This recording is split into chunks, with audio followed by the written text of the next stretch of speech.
উপস্থিত সুধীবৃন্দ, আমার তেমন কোনো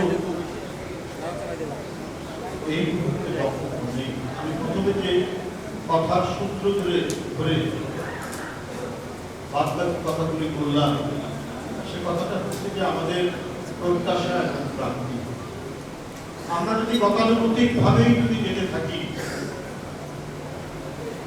সেই চিরচেনা বাংলাদেশ, এখানে রাহাজানি হচ্ছে, খুন যখন হচ্ছে, কোনো অসহায় মানুষ কোনো ন্যায় বিচার পাচ্ছে না, সমাজের মধ্যে প্রচন্ড অস্থিরতা এবং নৈরাজ্য, তাহলে তো শহীদদের যে চেতনা, সেই চেতনার প্রতি আমাদের বিশ্বাসঘাতকতা করা হয়। এই জন্য তো এই মাসুম শিশু বাচ্চারা 5 বছরের এক পরিবারের সন্তান থেকে শুরু করে প্রাইমারি স্কুল, মাধ্যমিক স্কুল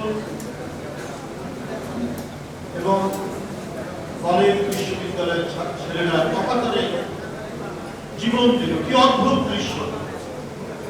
এটা বাংলাদেশেই সম্ভব, কিন্তু বাংলাদেশের রাজনীতিক যারা পরিচালিত করে তারা এটা উপলব্ধি করেন কিনা আমরা জানি না, কিন্তু মানুষ এইভাবে ধেয়ে নামতে পারে। ৭১ তার একটা অন্যতম নিদর্শন, ৯০ অন্যতম নিদর্শন, এবং জুলাই আগস্টের গণ অভ্যুত্থান আরেকটি নিদর্শন।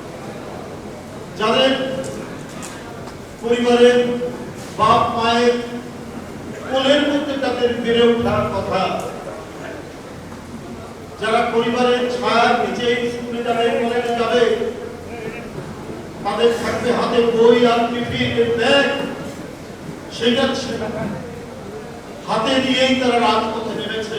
বাপ মায়ের কথা শুনেনি, বাপ মাও তাদের সাথে বেরিয়ে এসে রাস্তায় অবস্থান গ্রহণ করে এক অনন্য দৃষ্টান্ত স্থাপন করেছে।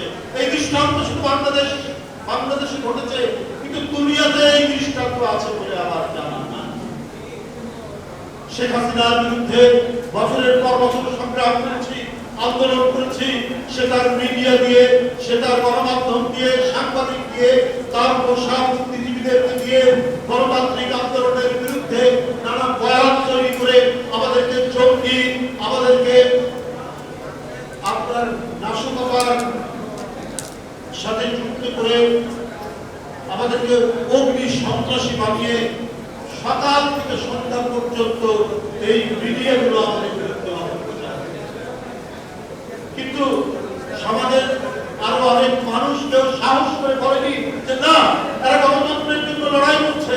আপনি 2014 সালে যে নির্বাচন করেছেন সেটা ভোটারবিহীন নির্বাচন, আপনি 2018 সালে যে নির্বাচন করেছেন সেটা রাতের নির্বাচন, আপনি 2024 সালে যে নির্বাচন করেছেন সেটা দামি নির্বাচন।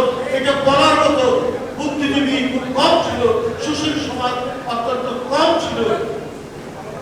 আমাদের আন্দোলন সংগ্রামে আমরা যখন জেলে, আমরা যখন কারাগারে, আমাদের ছেলেদের যখন পায়ের লোক তুলে দিচ্ছে, হাতের লোক তুলে দিচ্ছে, পুলিশের সরকারের গুলিতে তাদের চোখ, দৃষ্টিশক্তি যখন অন্ধ হয়ে যাচ্ছে, তারপরেও কিন্তু আমরা সমাজে সুশীল সমাজ বলেন, বুদ্ধিজীবী বলেন, অধ্যাপক বলেন,